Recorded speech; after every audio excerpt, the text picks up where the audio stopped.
hindi lang tayo nililigtas ng Diyos sa impyerno.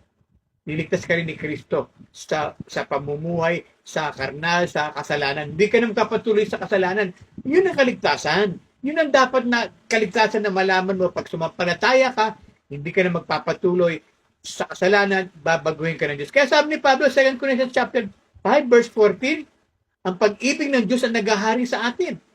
Verse 17, 2 Corinthians 5:17, bagong nilalang ka na. Yan ang pagliligtas ng Diyos. Na pag-ibig ng Diyos sa puso mo, ilalagay niya, iibig ka na ngayon.